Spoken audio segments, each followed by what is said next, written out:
Welcome back, goalies, to the DIY Goalie Podcast. I'm here with shooting coach and grade A beauty Tim Turk with me today, who's going to give us a little bit of a perspective from the other side, kind of the dark side from outside of the crease. So, Turkey, why don't you give us a little bit of a background about yourself, what you do, and where you've been? Absolutely. Parksy, thanks for having me on. First of all, one of the things I feel that's important when it comes to relaying or, putting out information for everyone out there, that communicative part of us is hard to come by sometimes as coaches out there that hold their cards, hold to their chest or close to their chest. And then, like you could have taught someone something and then you lose that opportunity. But for me personally, I've been blessed enough now. Like the one thing that people ask me, hey, have you ever played in the NHL? I'm like, no, like I've never played in the NHL, but I've been working in the NHL. Would be my 30th season coming up here. So I'm just finishing off my 29th season in the NHL, and I'm a non-player, and being a non-player and trying to teach someone that's at that level, you have some roadblocks that you got to get through. And the first few years has been some challenges to get players and management and scouts, to trust what they think, and you might be technically sound, but it's always that challenge of trying to get in. So that's part of the starting point. But before that, before I had the chance to get in the NHL, I was teaching technical shooting and scoring for about 6 or 7 years before that. So I've been doing this pretty much my whole life, and it's a blessing to be able to do it. And I've done it at all levels. I've had the opportunity to work with so many different players. And I might mention I work with netminders too, because they have to be able to control and pass a puck and sometimes shoot it as well, or different things. And I've learned so much over the years. And I hope that in this actual session or our time together, we can get as much information out to the attendees as possible. Yeah, for sure. That's one thing I've noticed. There's kind of a lull there, it seemed, for goalie goals, but the last couple of years, there's definitely been a bit of an uptick. So it seems like something that goalies are a little bit more in tune with in their training, just like kind of back in the early 2000s there. So yeah, we'll get right into it then. So I guess, what are some of the things that you like to teach your students to kind of look for to expose tendies, and some of the things that maybe you see as common things that goalies leave open? You know what? There's a couple of different things. For me, being able to dissect or try to teach shooters what to look for. I have to study goaltenders and goalie coaches myself, just to stay on top of what they're doing. And I commonly, or most of the time, I'll make jokes that goalie coaches are wearing lab coats nowadays because it's just become so scientific. So I tell shooters to like study and watch, like in all situations, even in practice when they see their own goalies, like check their behavioral patterns, like not just like how they do things, but how aggressively they do it. Like one of the things is like from my opinion, it's if a goalie is super aggressive and they're challenging, they're more outside their zone. They're more outside the blue paint, so to speak. So they're more challenging that way. And then you get your passive goaltenders who are like, you know what, I'm going to bait you something here, and I'm going to let you see something and hope like heck you can hit it, and I'm going to be there before the puck gets there anyways. So there's a lot of different differentiations between the variety of their habits, and to be able to get to know them, you have to study them from head to toe. And one of the things is, when someone's in front of the net and we're trying to create screens, like layered screens, or different types of impairing their vision, whether it's cross screening or different layers. I'm asking players to see how those tendies, how they set and which way they look or peer out to get vision on the puck. If they can't track the puck, one of the things that I've learned in the last few years, and more specifically, and we'll probably touch on this when we're talking about European goalie coaching versus North American or East Southeast Asia and stuff like that. But I found that in Europe, what these goalie coaches are teaching the goalies is to react on acoustics. So if you lose sight or you lose track of the puck as a goalie, a lot of times what will happen is in a perimeter and offensive situation, most of the time off of a pass there could be a shot. So the goaltender, they'll try and listen for that snap sound or that the clapper off the ice, and then if they can't see it, they drop down, they get big, and hope like heck it hits them, kind of thing. So what I'm trying to teach shooters is don't make noise when you shoot. If you can recognize that, the goalie can't see or they have lost track for however long, split second to 5/100ths of a second, a half a second, then shoot the puck with no sound. Like use the old school wrister and just get it in there. Like without, now you can sacrifice power as long as you're getting it into that area. So that's one of the things is noticing is the telling the shooters to check their aggression, check how they move, their motion patterns, their shuffling. Are they big shuffles? Are they little shuffles? Because you want to make sure that if they're shuffling with wide shuffles, then when you change the angle of the puck, you might have that opportunity to catch them before they hit the ice. So is that a little bit more of kind of the approach then, is to make sure that players are really, I guess, taking away the senses that the goalie has. So basically the least amount of information that the goalie has to process, the kind of better advantage that the player has. Because one thing that I've noticed too a lot recently in the game is that it's not necessarily the velocity of the shots anymore. It's more the placement and the shot selection too. Like I've noticed that that kind of Ovi's office and that back side there, even in the slot, that's kind of one thing that seems to be on the uptrend.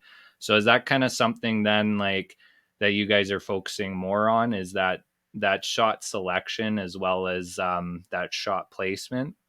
Absolutely. Yeah, absolutely. And the funny thing is, I get the opportunity to talk. At this point, there's a lot of ex players who now have kids. And, so you get the chance to talk to them in interaction. And they used to say, I didn't have to look. I just knew where the goalie was. Yeah. We're talking like late 90s, early 2000s and stuff like that. These players are like, I just knew where he was. But now, because the athleticism part, the technology of the angles versus how a goalie seals their post and all that kind of stuff is becoming so I agree 100%. If we can as shooters find out what our main percentages are of where the puck can be placed, and initial shots now, they're so hard to come by.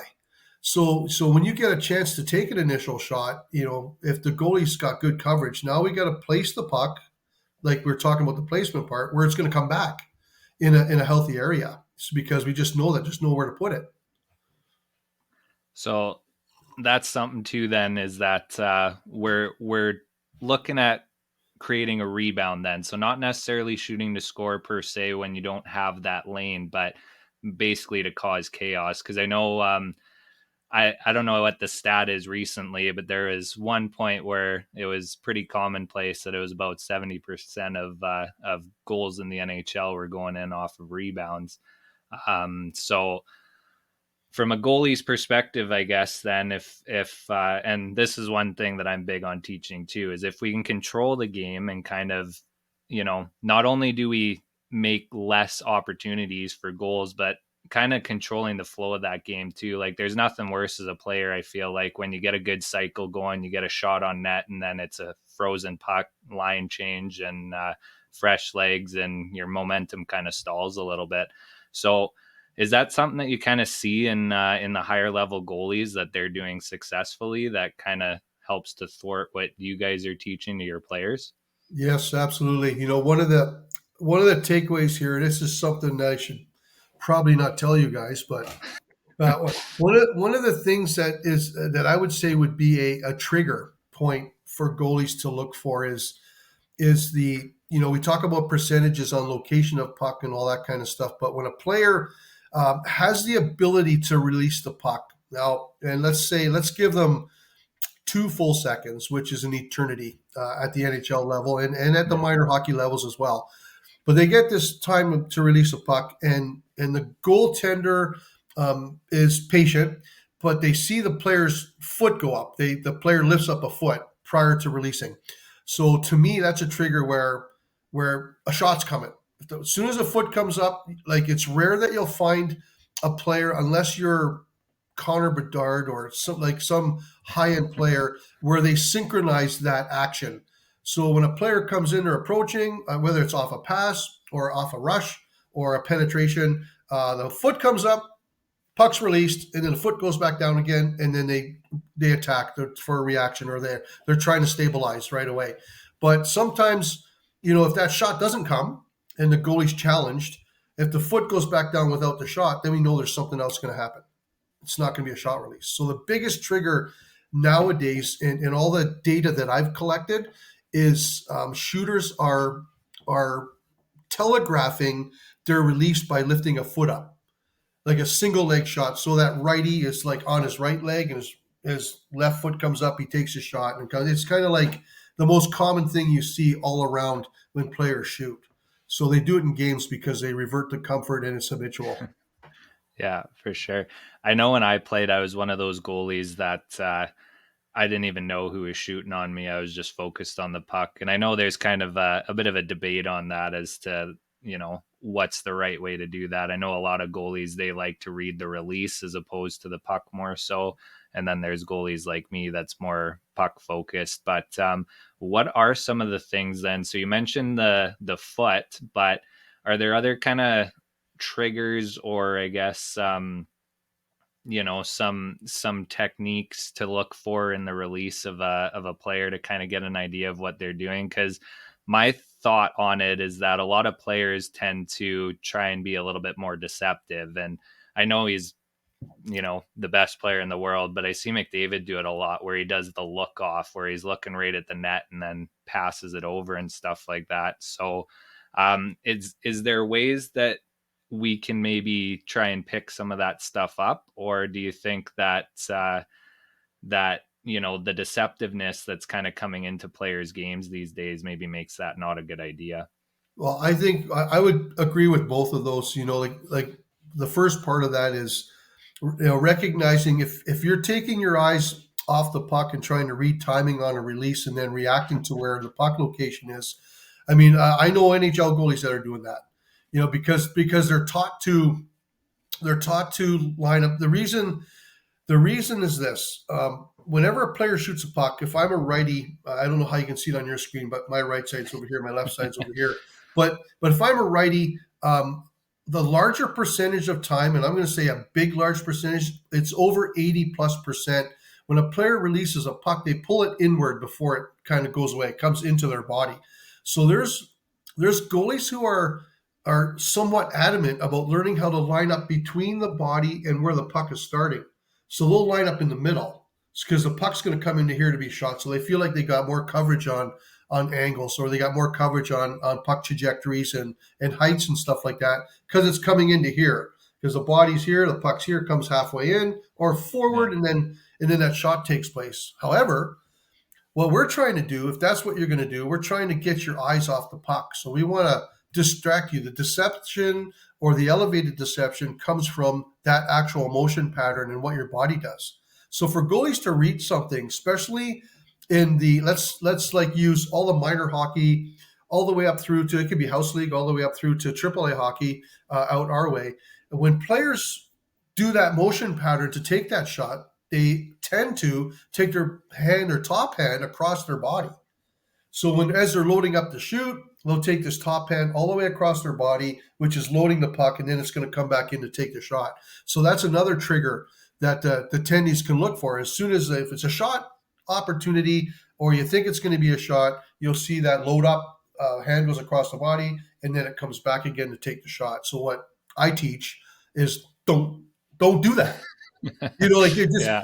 keep it right here, because that's, and it's just extra steps where, you start here and then you take a step to put it back, you fix it, and then you bring it back again and you take your shot. And, and it doesn't matter, still leaving from there. And I use the pass mentality versus the shot mentality. So when attendees are recognized a pass op, when they're doing their check, they're doing their pre-scan, of who's coming in, and they know or think it's going to be a pass, the puck's in a frontal position when players pass it. And then when they go to shoot it, they're like, oh, I'm taking a shot. I got to load it. I got to take it back though. Right. Yeah. So when attendees recognize that actual timing of that, then they know a shot's coming. That's going to help them to be already prepared. And as long as they have the patience, we have a goalie out today. Her name is Carly, and she's such an aggressive goalie. She's at our camp, just coming to take shots. I want to say she's a U18 player. She plays the highest level women's hockey, and she just loves to come and take shots. But she gets so sucked in with the actual motion patterns of it because she's so aggressive. And she's not patient to let the puck move and then let it come in and then make the play. So she needs someone like you to help her to be more patient. I keep yelling, like I'm all over the ice with these kids. I'm yelling, Carly, patience, patience, Yeah. relax. And then she's a redhead, so you can see the smoke coming out of her ears when the kids score on her. But Yeah. that's one of the things is that hand motion pattern, Parksy. Okay. Yeah, for sure. Yeah. I'm big on the efficiency and letting the player make the move because in my opinion, if the goalie makes the first move, they're pretty much toast. So Yeah. that's yeah, I think letting them do their thing and then just reading what the puck's doing is my key to success, anyways. So I know you mentioned really breaking down the game and kind of looking at the percentages, and I feel like um, this might have been why part of the reason why, anyways, we went through an era there where goalies were kind of owning the game was because they started to play the percentages, I think, a little bit more often than the shooters did with, the butterfly kind of block style. But now that the whole game's kind of trending that way, how do you think that some of the lower level kind of kids and beer league goalies and stuff like that can maybe use some information to be able to break down the game to kind of improve their game? Like, what things do you think they can look for to kind of see patterns and kind of try to break down their own game to be able to improve it? I think one of the things that I make fun of is like sometimes I'll go into a rink. There's a game on. It's a kids game, and I look onto the ice and I'm like, man, those kids are having fun. That's got to be A level. It's got to be A level hockey. And then I'll walk behind the net. And one of the things I do when I'm in rinks, whether I'm working in it or cutting through it, and I like to watch. I like to observe just to learn. And I see a lot of times, like I want to say a large percentage of times, they'll be behind the net on the glass. There'll be like GoPro cameras like stuck on Yeah. the glass behind the Yeah. glass. And I'm like, what the who? And I'm like, oh, it's the goalie. The goalie, because would keep checking, or she would keep checking back, Yeah. and then they're checking. So like that video of yourself during a game situation, whether it's a beer league, recreational, it could be a shinny game from guys at work, or even the young kids. Get that video of yourself to see what the tendencies are that you're constantly doing, because the video doesn't lie. And I mean, you have everything. There's so much stuff right now that's online that's free. I highly recommend checking out and observing, like researching stuff like that. It won't hurt anybody, especially if you're passionate about what you're doing and you're having fun.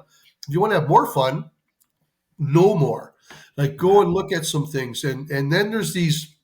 I'm coming across. I can't remember the guy's name right now, but it's a guy that's got this goaltender netminder.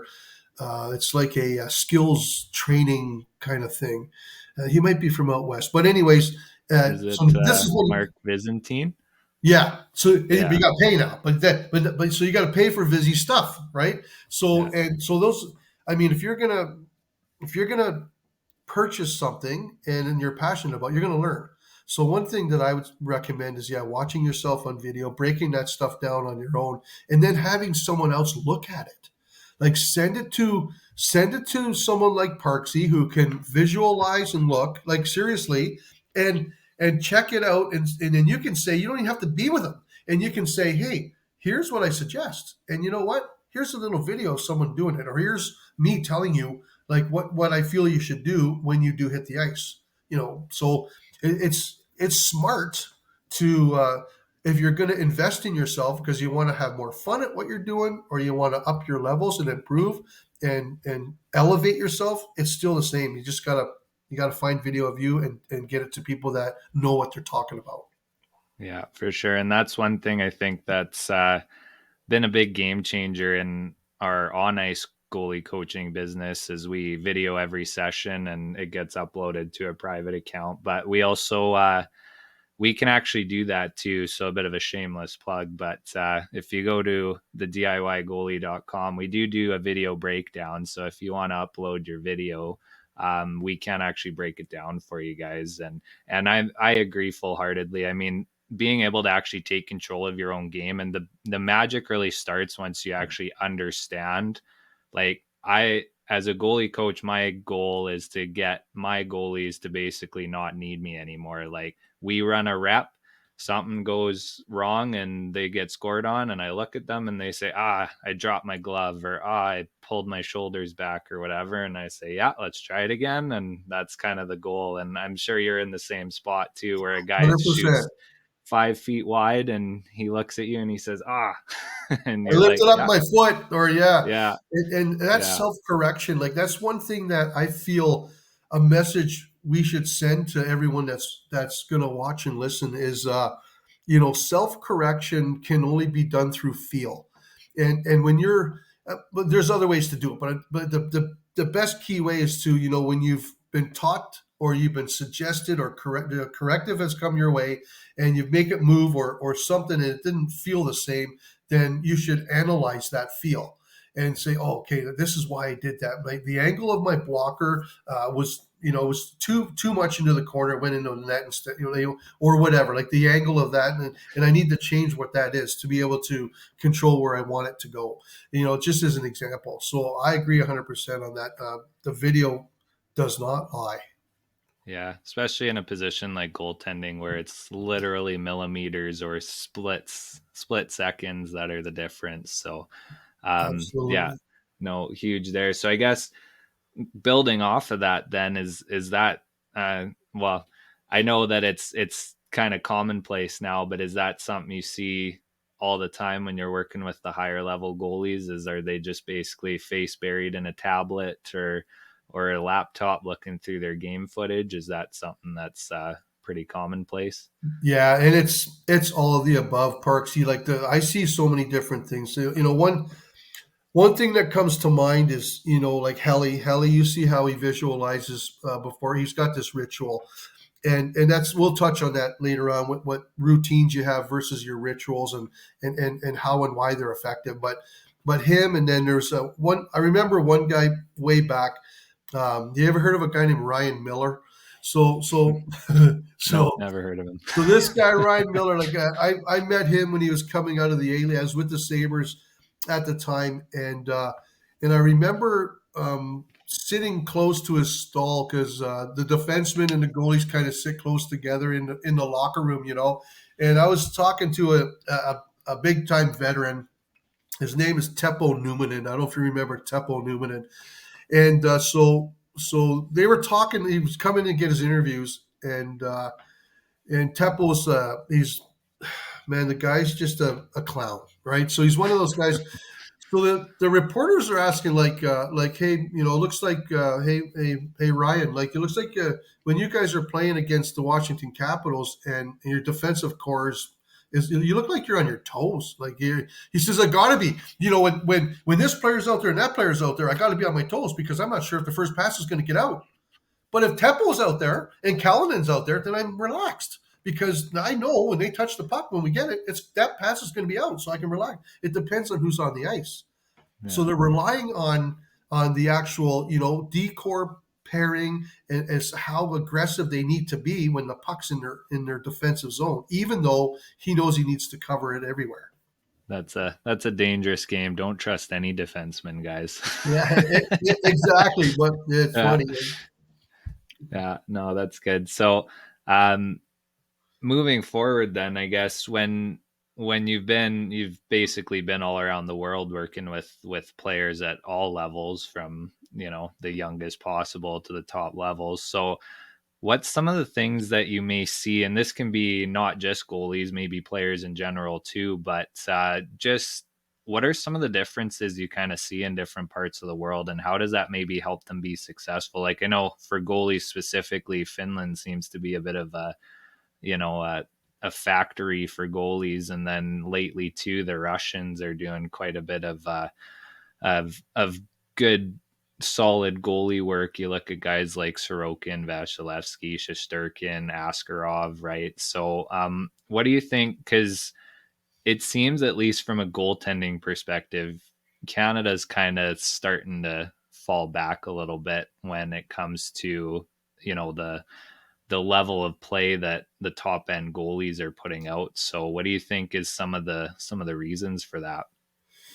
Well, I think one of them is like when you bring up Finland, I get the opportunity to go and work at the national level with a lot of these countries in the past 10 years. And I remember the first time that I went to the Finnish national team. We had U20s and U18s and U16s at the time. So their world junior team and stuff. And when they go on the ice, there's always separate goalie sessions. And if I'm there, I go on the ice because I need to see. And one of the things that stuck out with me with the Finns, well, two things. One is like how they study their movements and motion patterns and how much force they need to use and output and energy expenditure based on what their movements are. So if you're a goalie and you got to slide from your left to your right and you got to seal the post, how much push power did that goalie use? And they measure each different goaltender on how much push power they used to get there and how quick it took. It's like their breathing techniques, like the force of the air coming in versus the force of the air coming out and how long that breath is. And then they mix and match that with the motion pattern. And they say, well, you should be able to do that 5,000 times without getting tired, because Yeah. that's or you know what, you're getting tired after 10 times. What the hell's wrong? Like, what are you eating? What's wrong Yeah. with you? It's all kinds of different stuff like that. But one of the things that the Finns were doing was this inside recovery stuff. So whenever a goalie was sealed, they would have them push like not with their foot off the post, with the inside seal where the blade is right against the pipe. They would have Yeah. the inside like the bottom pad or the foot pad. They would have that in there and have them push off and shuffle with their knees instead of Yeah. sliding right over. So it was like a knee shuffle. It was really quick, like their knees. These are their knees, and their knees are moving them around like that, and then they're just staying square, and everything was kind of like locked into position. It was unbelievable. And then you can Yeah. see the goalie coaches will bring up video and say, like, look at so and so's using it here, so and so's using it there, and then it's a save, it's a save, it's a save. And I'm going, holy shit, like that's unbelievable. Yeah. Even though they're opening up, the like the percentage of shots is like it's not going to go low; it's going to come up. And what's in front of their body? Their hands. Yeah. Yeah. So I mean, it's craziness. And then then that's just one thing. And then there was this other one, and this is like unbelievable. They had a name for this inside recovery move. It's called, and it's Swede. The Swedes were starting this thing a bunch of years ago called the duck curve. They called it the duck curve. I might have mentioned it to you when we were on the ice together last summer. But so picture this: so the goalie is on the right post ceiling, knee comes up, pushes. So now the goalie's knee goes down, sliding across, and then digging the front part of the blade in as they're sliding lateral to get them to go back to seal the post. So they're Yeah. sliding lateral. They're going across the ice, Parksy, like they're going across, and then they dig this, and then they go back because it's kind of like a movement like that. It's kind of like they're coming across, and then they seal the post in an RVH, like Yeah. it's and like you just watch them doing that motion pattern. I'm like, holy crap! Like they need to be athletic to be able to do that. Yeah, I know some of them, like you look at Bobrovsky or Vasilevsky, how wide they can get their butterfly. It's pretty crazy. So, how much, I'm curious, how much of a importance is put on goaltending over there? Because I know over here it's getting better, but a lot of times the goalies are kind of left to their own vices. Like it's like, here, stand in the net for all our 3-on-0 drills and have fun. And oh, by the way, it's on you guys to find some private goalie training. So is that something that you think is a little bit more, I guess, prominent in some of the other places that you've been to where they're actually putting the investment into their goalies? 100%. And I'm gonna I'm gonna say something pretty funny here, but goalie coaches all drive 911 Porsches. Like I mean, like and if you're good, Yeah. if you don't have to have a renowned name, like you don't have to be someone that's an ex NHL player, an ex, like you have to be Tretiak. You don't have to be.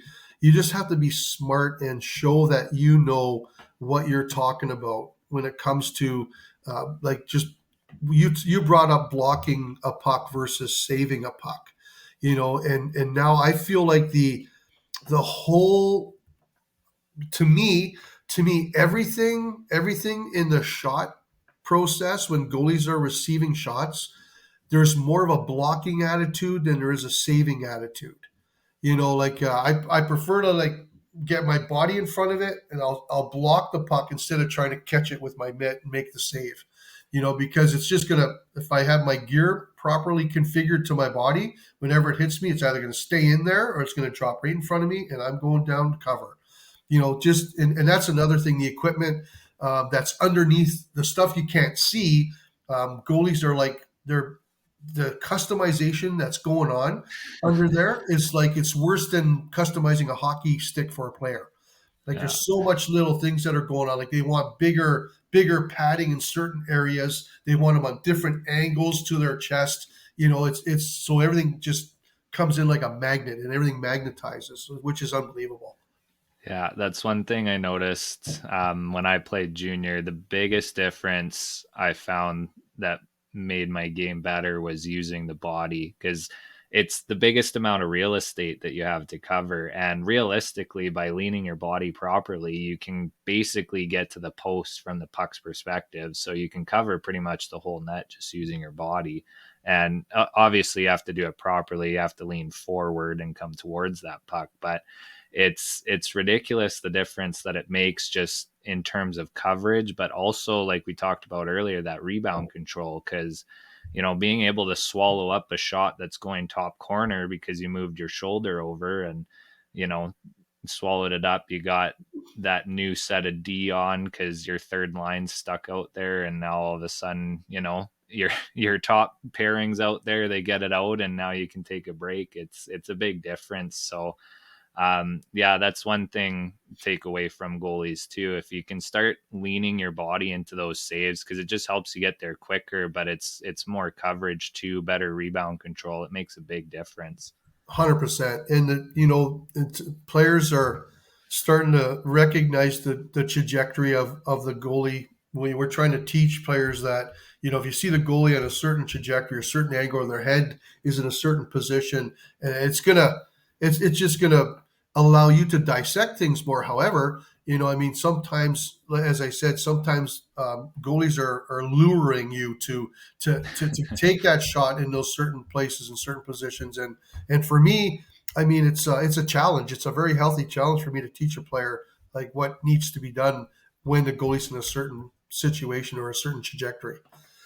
Yeah, well, Excuse me. and Yeah, that's the wonderful thing about the game of hockey is there's so many variables. You can't really prep for for what's going on in a game because you know every situation you try and control is going to have about 1,000 different outcomes. So 100%. And that, what, like, I don't mean to interrupt you here, Parksy, but yeah, that, what you said about the configuration of a line change.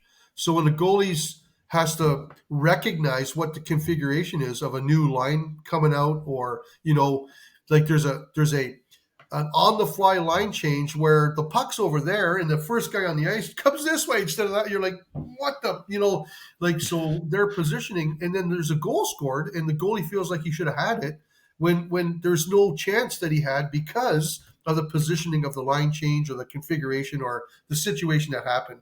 And I think that the young goaltenders out there that get a chance to listen to this, like, to me, to me, you're going to face so many shots in your life. You're going to get scored on so many times.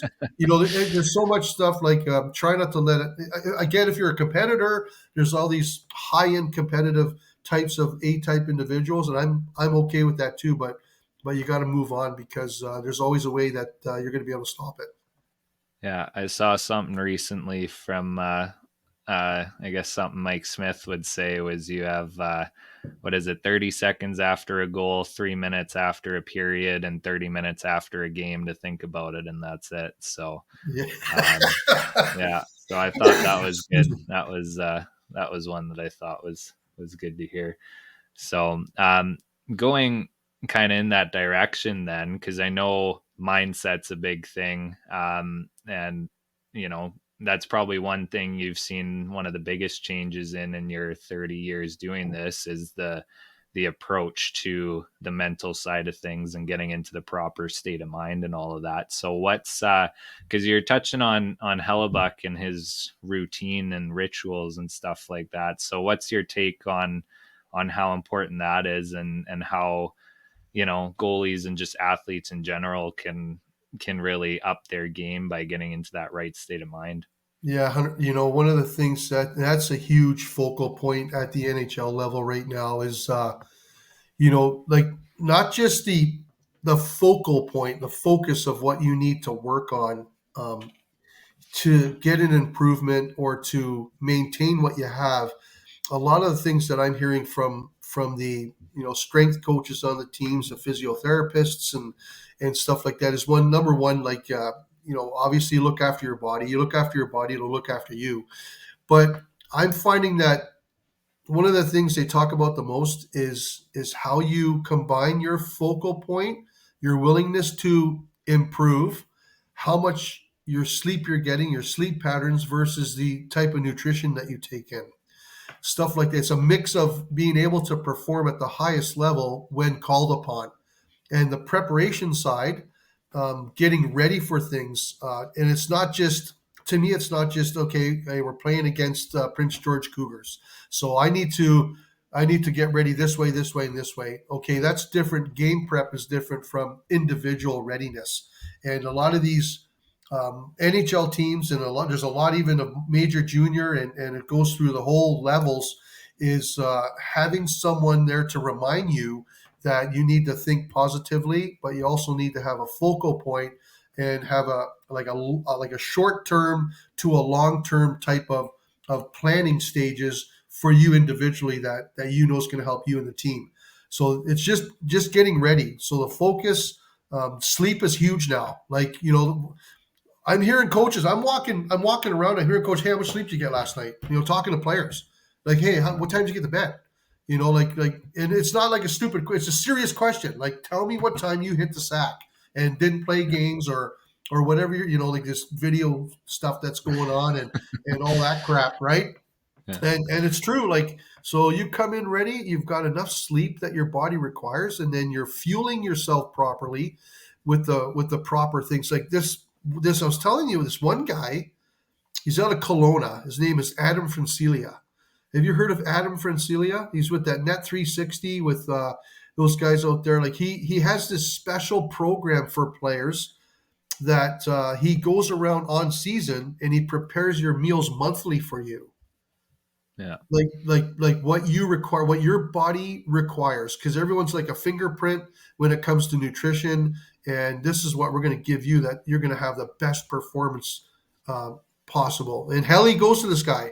Helly goes to this guy. Dubnik was going to him. Reimer goes to him. Lundqvist was going to him. Like there's a lot of there's a list that never ends, and then there's all the prospect guys there. Kosa, I think, goes to him. There's all kinds of goalies. He's a big goalie guy, but he does it for all kinds of players too. So that would be in a nutshell. Like just look after your body. Yeah, for sure. And that's nowadays really that slight edge is the difference now, just given how much development and how much emphasis there is on high performance. The margin's so thin that any sort of little edge, that kind of incremental 1% compound interest you can kind of talk about, right? Is that, if you can get that 1% better every day, sure, in a month or two, it doesn't seem like you've gotten that much better, but you stretch that out over a year or 2 years, it makes a big difference. 100%. Yeah, if you're willing to, that's the thing. Yeah. So, what do you think, having worked with some of these higher end goalie coaches, what do you think is something that you see commonly is what they're looking for in their goalies, and what maybe from like a scout's perspective, what sort of things that these coaches are looking for, and maybe also to build off that too, like what it is that they're kind of trying to get out of their goalies to help them to get to the next step. Maybe a bit of a two-parter for you. Yeah, I start off by saying this, and I get the chance to mingle with a lot of, let's call them, high level goalie coaches. And to me, whether you're working with an NHL team or you're working with NHL players, or you have an abundance of goaltenders that you're working with, the most common thing I'm hearing at the NHL level is like these coaches like it when, first of all, the goalie that's prospected to them, so whatever, they could have been drafted, undrafted, or whatever, but they're in the system and they're in the organization. So those goalie coaches are taking ownership of their netminders. However, a lot of those goalie coaches are like, hey, I can't spend the off season with you.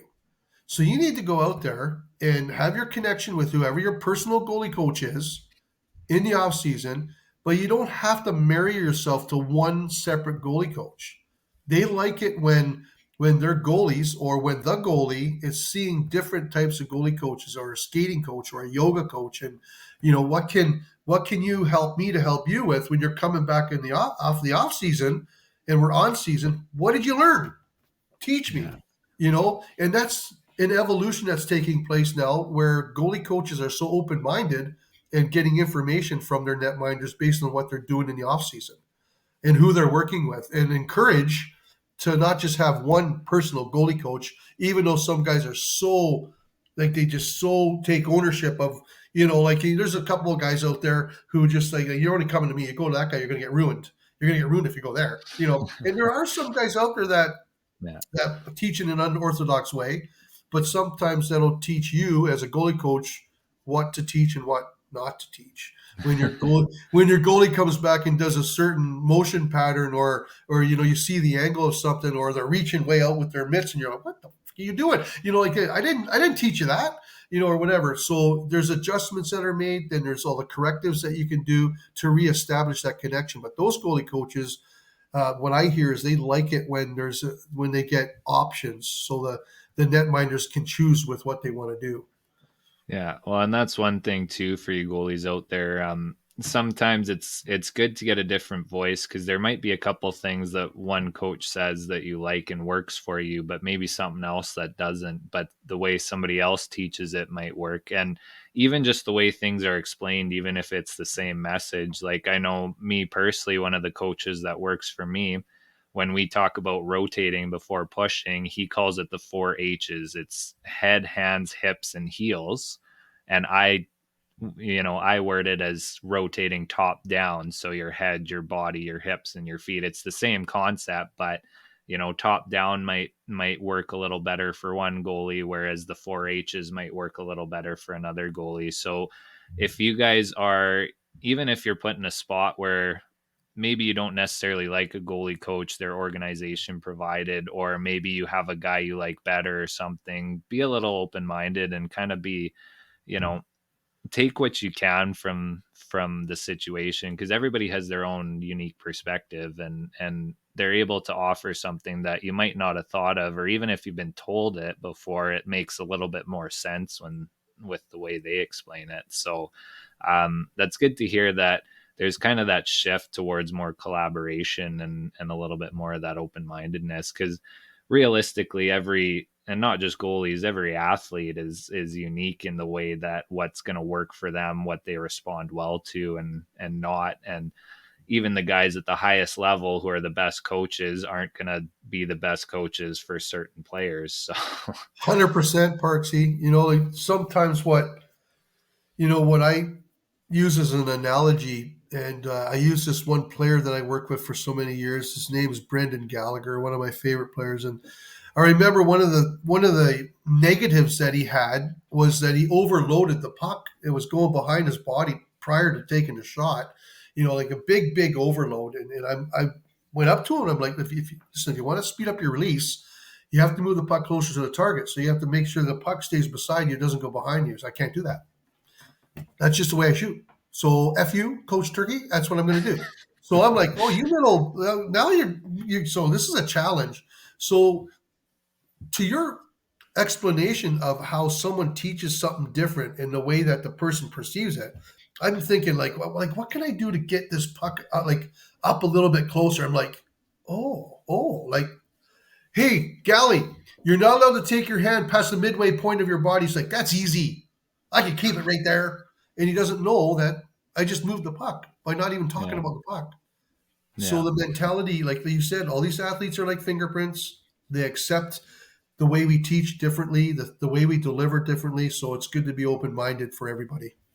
And that's why at the end of the day, I know at our camp this summer, we had John Stevenson, who's an ex NHL goalie coach, as one of our speakers. And he mentioned that the best goalie coach in the world is you, and you know your game the best. So Yeah. that's kind of that's kind of why we want to make sure that you guys are taking control of your own game and making sure that you're learning what you need to work on and what you're good at, and kind of how you can make sure that you're working on what you need to and kind of build your own game to where it needs to be. Because as much as guys like Turkey and I can harp on you all day long about certain things, at the end of the day, you're going to know what works best for you. So um, I guess we'll wrap things up a little bit here. If you got kind of a single one or two tips for the goalies out there, and how they can kind of start to get to that next level, and just some closing thoughts from you. One of the things that comes to mind right away, and it's probably not what any attendee out there wants me to say, but Stop the puck. stop the puck. Stop the effing puck. But Yeah. um, so today we had an influx. I was talking at the beginning about this young lady that's out. She's like her technique is and her ability to move is really good, but I think she got hit in the head with a puck probably more than 6 times in a 50-minute session, like 6 times. And she was getting a little angry, and so I went over to her. I said, her name's Carly. I said, Carly, I need to tell you a story about this situation. So a bunch of years ago, I think it was in 2006, maybe 2006. I think it was 2006. I was with a team called the Montreal Canadiens, and they had drafted this one player in the first round, and he was a goalie. And in that particular session, um, I was working on unloaded one timers, and they were point blank. So they were like from the face off dots and in. It's like a cross crease pass. Kid cannot load his stick, releases it right away, and I mean they're looking at the puck. So Price comes sliding across, and he got dung in the head. Pow! Like must have been about 6 times. So that night we're after dinner, we're doing a seminar on, I think it was how to look to impress. Like don't wear suspenders and a belt, or like you don't wear pink and then gray. Like it's just like one of those things. So the coach, the American Hockey League coach at the time, they just won a Calder Cup, and he puts up his hand and he says, "Listen, tomorrow, anyone that hits this goalie in the head is going to pay $500. There's no more hitting the goalie in the head. Enough is enough." And he was angry. So Price puts up his hand. He's like, "Coach, so yes, Kerry." He goes, "Coach, if they're hitting me in the head, it ain't going in." So if a coach, I get so angry if a goalie gets mad at get hit in the head because 9 times out of 10, you guys are doing your best to save the puck. You're going down while the puck's elevating. Like I get it if you're standing up and you don't move, which you shouldn't. You have to make sure you move, and it hits you in the head. Then you can get a little pissed off. But once you're moving around and that puck's flinging around, if you're getting hit in the head, coaches that are going to listen to this, you guys can. I just christen you. Take your coaching, and I'm just kidding, but it's important that getting hit in the head's part of it, and to me, I would encourage you guys to use that as a blocking situation. You're going to use your head more times than you'll realize in your career, in my opinion. Embrace the headshots. I love it. All right. Well, thanks very much, Turkey, for coming on. It was a pleasure having you, and we'll make sure that we scramble the voice and blur your face so that nobody from the player side of things can tell us that you told us all our secrets. So Yeah, yeah, we'll keep exactly. that on the wraps for you. All right. All right. Thanks. Where can people find you if they want to learn more about you or get a hold of you? Yeah, like, you know what? You can find me at just Google my name, Tim Turk, and I got the website Tim Turk Hockey, and I got a skills site that's up there, and I think I have probably around I want to say a half a dozen or more goalie coaches that have signed up to the shooting course on my website just to see what the releases are all about and how it comes off the blade and the action of the wrist action and the cowboy shooting off the hip and all that kind of stuff. But hopefully, Parksy, we can do this again and progress off of some stuff and show some video for the kids out there to see what to recognize and what to look for. But I really appreciate you having me. Thank you very much. Yeah, for sure. And I might have to sign up so that I can start shooting on my goalies better. Because man, I feel bad for them when I say I'm going blocker and then I hit the top glove bar down. So Well, you're allowed, and you can say you meant that. It's okay. yeah, Yeah, exactly. I told you right, I was going there, so you had to track the puck. Yeah, yeah. right on. Okay, All well, right. Thanks, thanks. Turkey. We'll talk to you later. All right, thanks a lot, Parksy. See you, everybody. All the best.